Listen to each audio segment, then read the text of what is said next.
Hi, welcome back to Thought and Practice, Bank Street's quarterly Zoomcast series.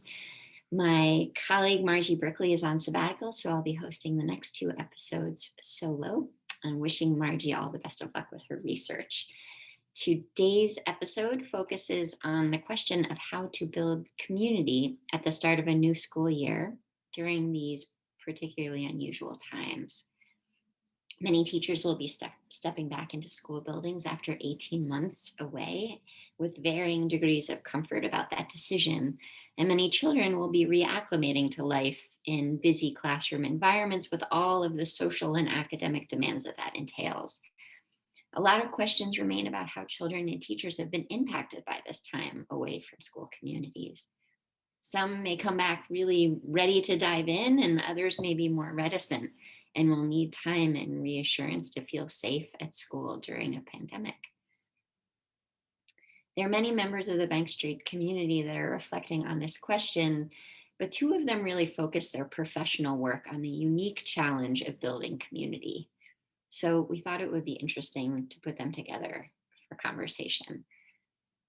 During this episode, we'll hear from Davia Franklyn Brown, Senior Director of Partnerships on the School Systems Partnership and Programs team at the Bank Street Ed Center. In her work at the Education Center, she seeks to disrupt inequality through systems-level change by promoting strengths-based, learner-centered, and equitable educational practices. Lesley Koplow is the founding director of the Center for Emotionally Responsive Practice at Bank Street College, which develops emotionally responsive school routines, curriculum, and adult-child interactions that support all children, including those with traumatic history. So we hope that you'll find some food for thought in this conversation as you start the new school year. After listening to it, I felt a great deal of hope and possibility myself. I hope you do too. Thank you for watching.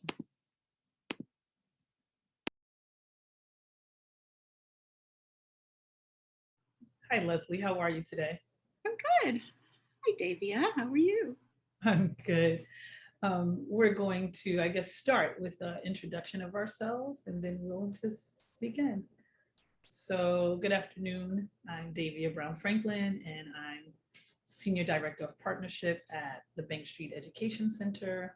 And I'm here to have a wonderful conversation about returning to school and reopening in the fall with Lesley Koplow, my colleague and friend. Thank you. I'm Lesley Koplow. I'm the Director of Emotionally Responsive Practice at Bank Street. And I'm here for the same reason, to have a conversation with Davia.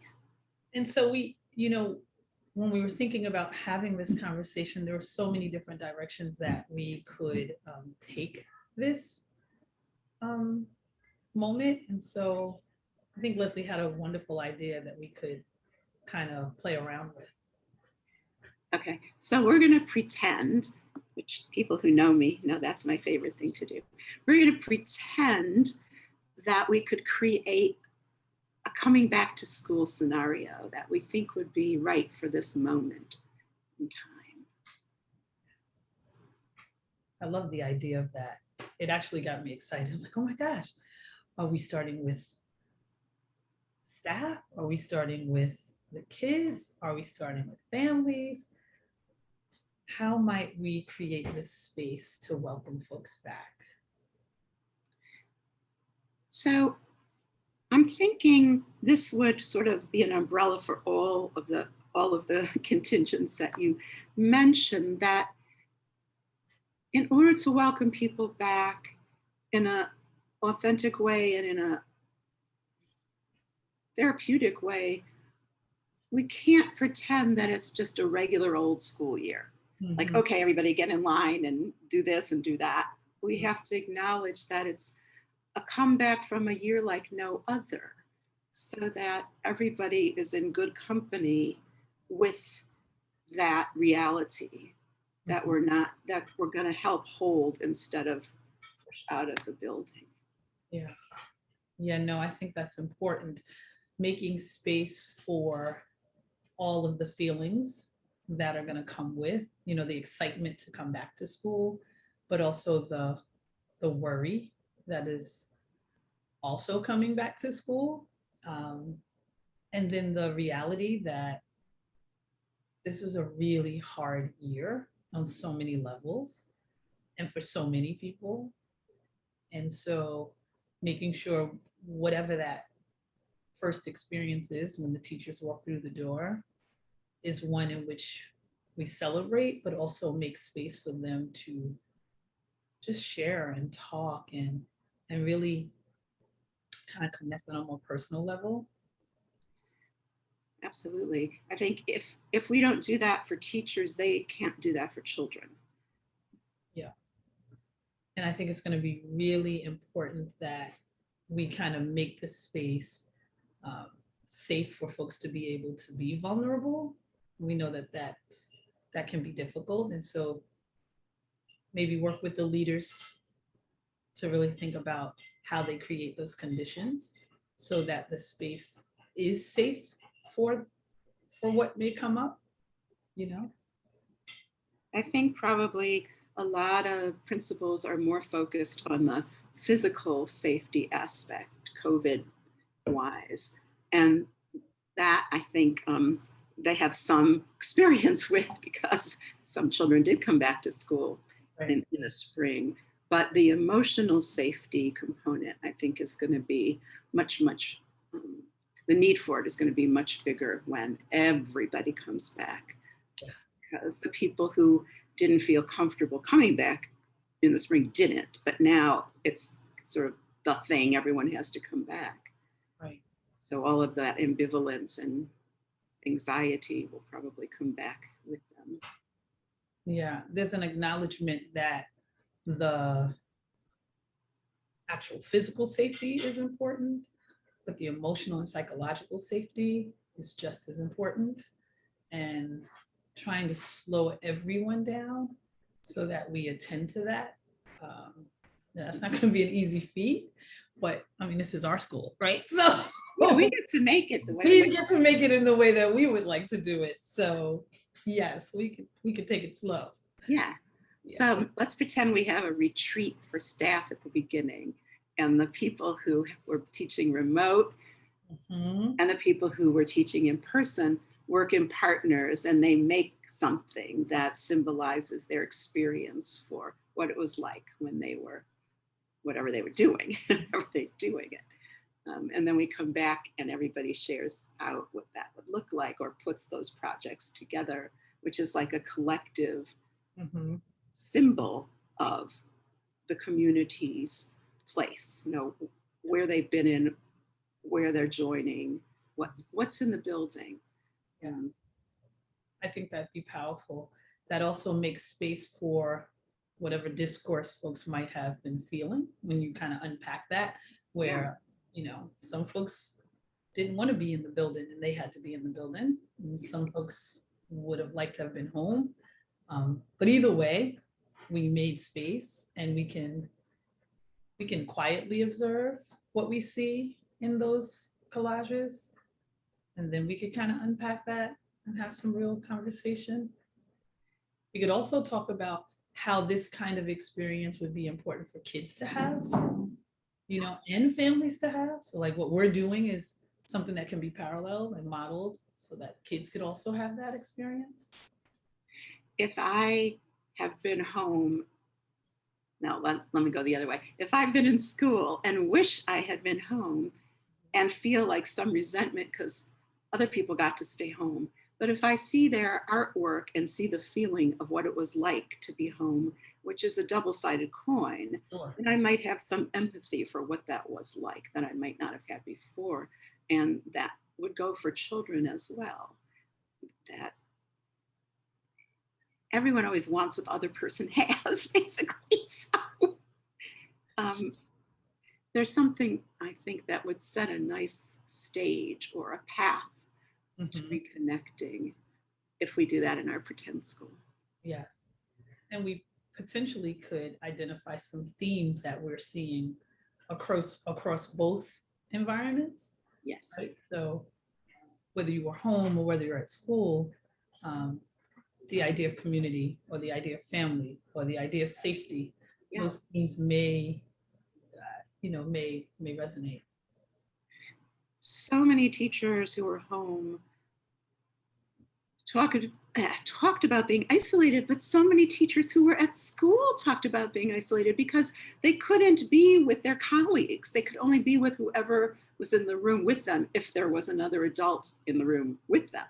Right. Otherwise, they weren't allowed to gather or meet or hang out. So even though they were present in the company of children. Right.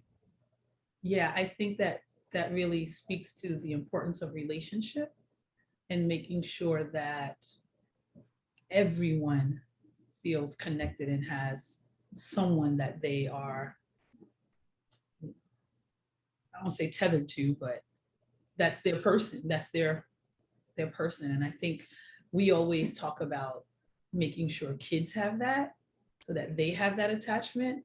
But we also need to think about the teachers might need some attachment also in a way that we've never thought about before. Sorry, go ahead. No. I was just thinking that the idea that just coming to school, in our make-believe school in my mind is an elementary school. So coming to school, usually it's not, I'm going to come to school and it will be dangerous.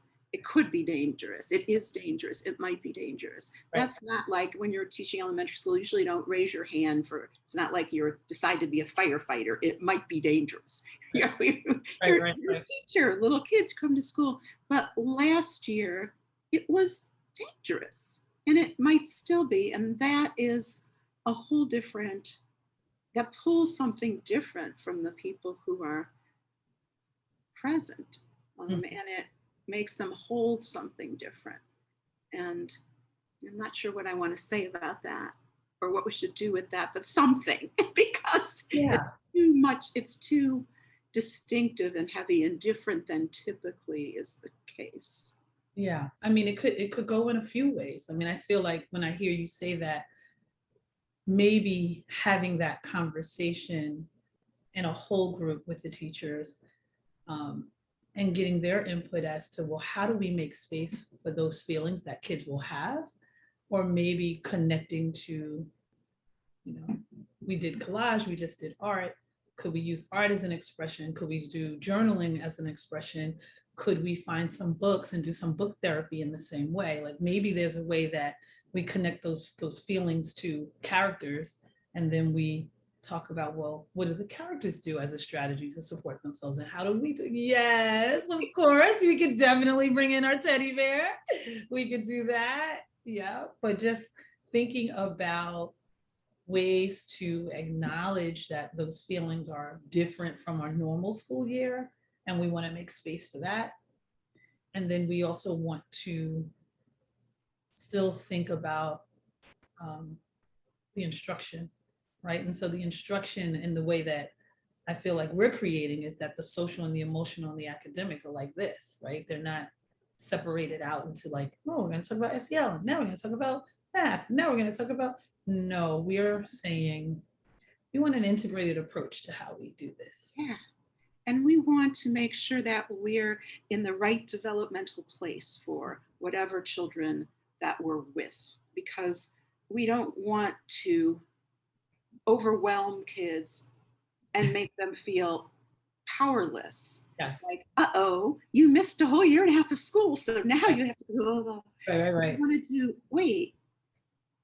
We're all coming in after a long, long time, and together, little by little, we're going to sort of put past and present and weave it together. So maybe we have first grade, but it's going to be more like a K1, because kids didn't have any experience with other kids. Maybe they might have been an only child, or they might not have been able to visit their cousins or whatever. So we're going to weave that in. Right? And we're going to put like 2 age groups mentally, even though it's supposedly 1, in our teaching head, so that whatever we're doing is meaningful for the kids with us. and makes them feel like, look what I did, look what I found, look what I could do. Right. And you know what, Lesley, maybe we should put two grades together. Maybe it would be helpful to everyone if the kids who were kind of in K, so the K teacher again, even though they're now in first grade, maybe we mix age and we do it purposeful and intentional, because Yeah. we know that kids are going to be in both places. They're going to be somewhere in their kinder grade if they were first graders, and somewhere beginning to bud in their first grade developmental stages. So I think that might be a safe bet across. That would be amazing. And if there were some remote groups that never actually saw their teacher in real life, Yeah. and that person is coming back into the building, maybe that group stays together so that there's a relationship basis for learning. Right. And that's one of the things we know, that if kids have been in a bad situation and there's a relationship that lasts over time, that follows them from grade to grade or from one level to another, and can hold that story, then there's less time in the beginning of the year that they need to figure out who they are to each other and whether they're trustworthy. And they're there together. And what they take in can be processed, as opposed to, I'm preoccupied with stuff that you don't know, because I don't know you yet, so I can't. Right. And then, around about December, right before I leave for vacation, I say, teacher, guess what happened? Right. So yeah, we could make a great beginning of year school. Yeah, that would be wonderful. And I think that mixed age, and I think setting that context for some ongoing relationship building from whatever they experienced during COVID to currently, Yes. would be a nice bridge for them. Yeah.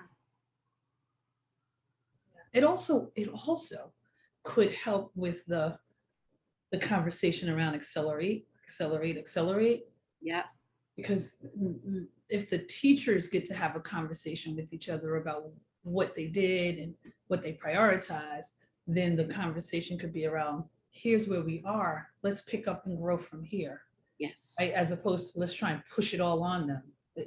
They're not going to be able to take it all anyway.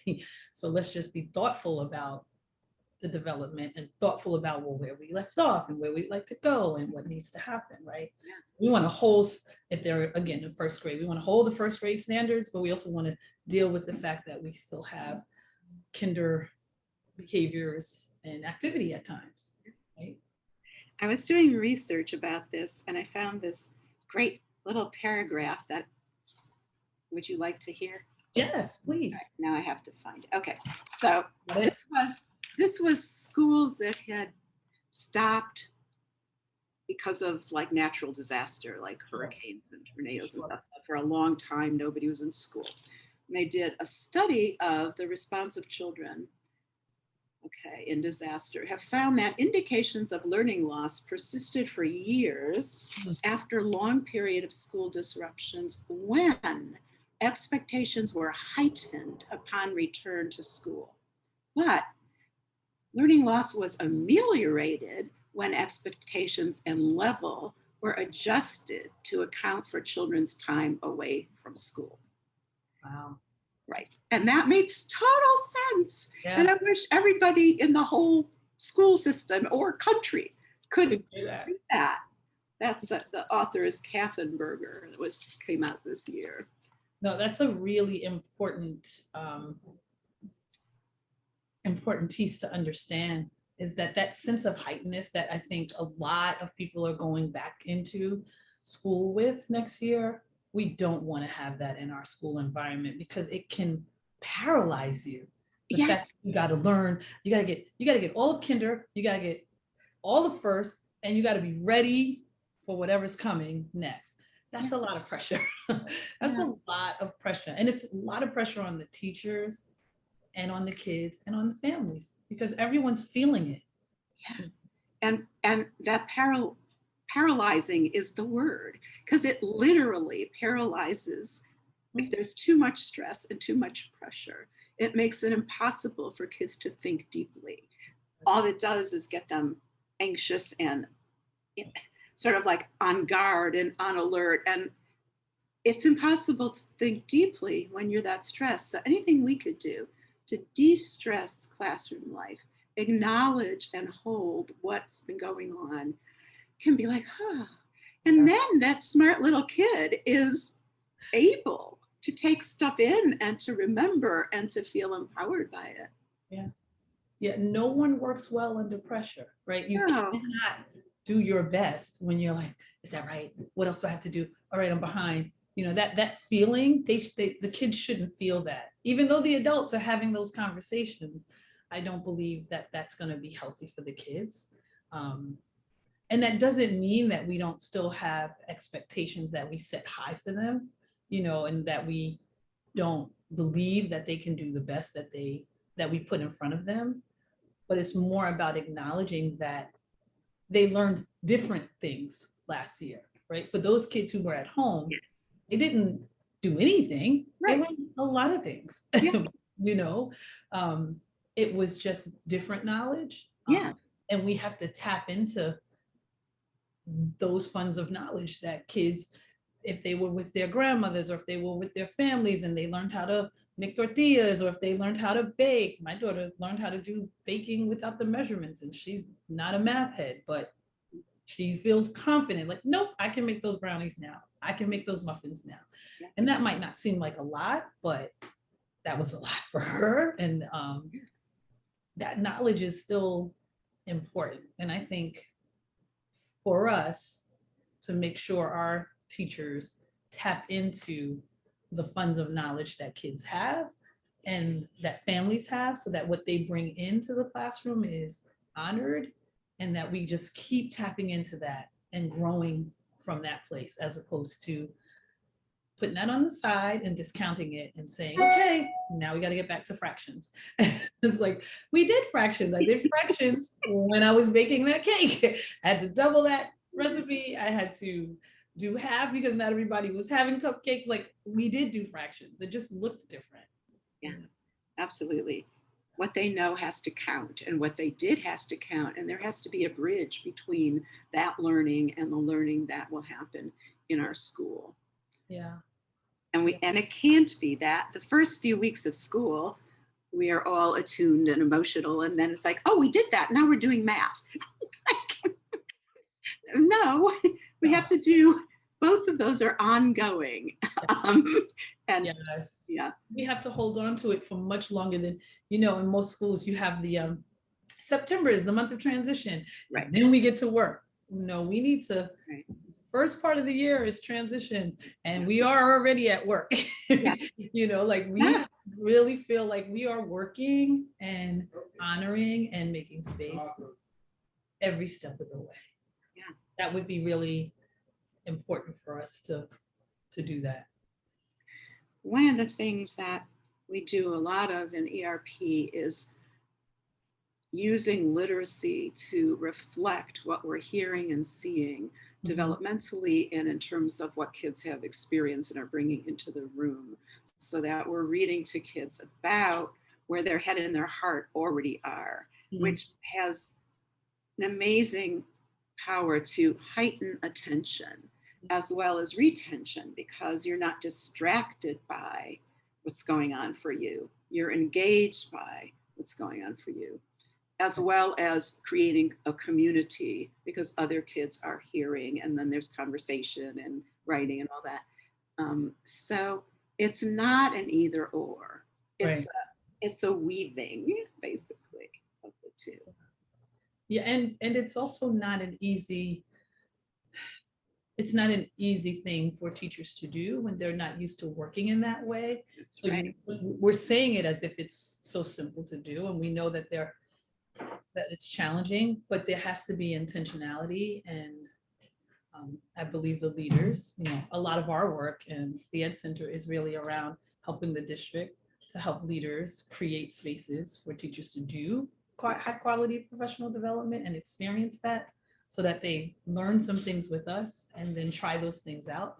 So being able to have some experiences themselves where they can then think about, well, how could this work for kids? And I think that's going to be an important piece, as people start their new year. It's really taking the time to have the teachers try some of the things out. But leaders have to lead in that way. Like they have to model in that way. They have to be willing to show up in that way. Otherwise, you don't get that cycle, and everybody runs fast and goes nowhere. Runs really fast, and it's going nowhere. So yeah, that parallel process of giving teachers permission to create and to be with kids and to work out of what's there, which is going to be very conflictual if the school leader doesn't think it's okay or think it will be. So bringing school leaders into the conversation and offering parallel experiences really makes things happen. Yeah, it's easier for us in our pretend school because that's how we lead. Our pretend school, if we were having our seminars at our school and other principals were coming, that's true. Our pretend school, somehow we would make it so that they could leave the building without everything falling apart. But since it's a time of COVID, we might have to do it remote. So. We might have to do it on Zoom, which would be okay. They can stay in their space, and we could collectively do it together and talk about the what we're doing and the why and the intentionality that we have around each of the decision points that we're making. And I think the only other thing that we didn't talk about, but I think is implied, is when we create that appropriate space for the staff that then creates the space for the kids, that opens up to the families. And then the families have a safety net and feel like, oh, the school is being responsive. And yes, I have a way to connect. So I feel like it just runs through the whole school environment when we're able to do that. So in our pretend school, we're going to have a parent group. And we're going to make quilts in the parent group where parents are representing their COVID time experience and what it was like to be a parent in the time of COVID. And if it's in real life, we're going to sew it together and put it up in the parent room. And if it's remote, we're going to somehow display it for the parents and have parents take pictures of it and stuff so that they don't feel alone. And parents have been so stressed and so isolated and doing impossible things. It's impossible to work and have 3 kids hopping around and needing help on the computer. Right. It's like, it's impossible, but people think it's just them. Like, I couldn't really help. Like, guess what? Right. It's true. Nobody could do that. It's impossible to do that. And it's so good for people to know that they were in good company, and to have a place to talk about what it's been like to parent at this time. Yeah, we should definitely open up, have that staff retreat, and then maybe even have a parent retreat. Maybe the teachers could have their own family retreats. That it'd be interesting to be able to make space for parents. And I know they may not have the opportunity to kind of come in the building and do all that, but maybe we could, tap into Zoom. They've been a part of our school. Yes. They've been a part of school this past year in a very different way. Yes. And so holding on to that and holding on to them. Yes. For some parents that worked really well. Right. And for others now. For others now. So yeah. And I could say the same thing about staff. For some staff that worked great, and others it is not the way. No, it's just not in them to. I'm the one who it isn't in to do that virtually, but I have staff that loved it. So yeah, and I think some families had an opportunity to really connect to school, and other families were trying to work, they were trying to survive. They couldn't be present in the way. And so thinking about how we can make space for all of it, and also look for some authentic ways that parents can stay connected. I think Yes, will be important for us to kind of think through. me too. And also to somehow parents need to know that it wasn't about not wanting to. Right. It was about surviving. And, you know, whatever way you got through COVID, if you're still alive to tell about it and your child is, you're doing good. And they have to know that we don't think that they're not responsible or connected or, on their kids' side if they couldn't be in that world last year. Yeah. And we have to make sure the teachers give that same message, right? Exactly. Folks were doing the best that they could, however they were able to do it, right? Yes. So we take the whole of them and we offer them humanity and grace. That's it. Yes, that sounds good. Humanity and grace. I like that. That's it. I am so excited about this school. Me too.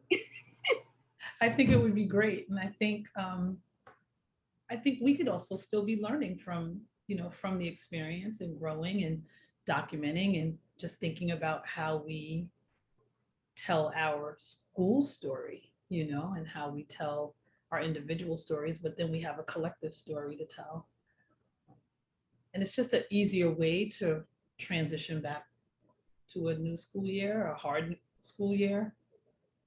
That idea of telling stories, reinventing ourselves. I love telling stories. I know you do. And I love having story be something you can tell in a lot of different ways. Right? You can draw your story when you're little or when you're big. You can write your story when you're bigger. You can act out your story. And you can make your story into a collective imagery. And there's something about story that decreases isolation, increases creativity, and puts cognition and emotional life together. So I think maybe our school is going to be called the Story School. The Story School. What do you think? That could work. And you know what? When you tell, the one thing about story is that everyone has one, right? So everyone has access to it. Yeah. Right. Story. No one story is more important than the other. It's that we each have a story. Yeah. It's ours, and we get to share it, and then it makes a larger collective conversation that we can honor each other and respect each other. And so, yeah, I like the Story School. Yeah, it's a good one. It's a K to 5. No, maybe it's a pre-K to 5. Yeah, pre-K to 5. K to 5. Or 3K to 5. Or 3K to 5. We could go small. Yeah. We're funny. We could go small. And kitties get to come. Kitty agrees. Kitty agrees. Kitty agrees. Is there anything else we should think about? I don't know. We're making space for our children. We're inviting in our families. We're going to share maybe with colleagues. I think we have a lot going on. We are busy. Indeed. We are totally busy. Totally busy. Feels good. I have this poem, and it really is for parents. And it's out of this book called, and I know because I have this blur, you're not going to be able to see, but it's called Blessed by Kate. Let me see if I can't see. Can't see. All right. No worries. Let me. But that's okay. You could just read it. I'll just read. It's super duper short. Super duper short. But it made me think about just our overall conversation. And all of the stories, all of the poems are reflections from a pandemic, and they're all different kinds of. Now I see it. Now I see it. You see it now? Yeah. Really lovely. It's a lovely book. Blessed be the parent facing the fall, send to school or teach from home, balancing worry plus safety plus science plus social, crunching the factors of sanitizer and friends, swirling against and fraying nerves. May it all be well. Good poem. May it all be well. I think that's really the message. We could hang that up in the hallway. Yes, we could. And that'll be a nice little welcome, because it is, may it all be well. That's really what we want it to be. Yeah. It's good. All right. Well, I'm glad we got to invent a school together. Yes, it's the nicest way to kind of think about this reentry, to be quite honest. Yeah. Gives us lots of levels to think about, and all of the different stakeholders that are connected to us. Yeah. Thanks so much, Lesley. You're welcome. Thank you, Davia. We'll talk soon.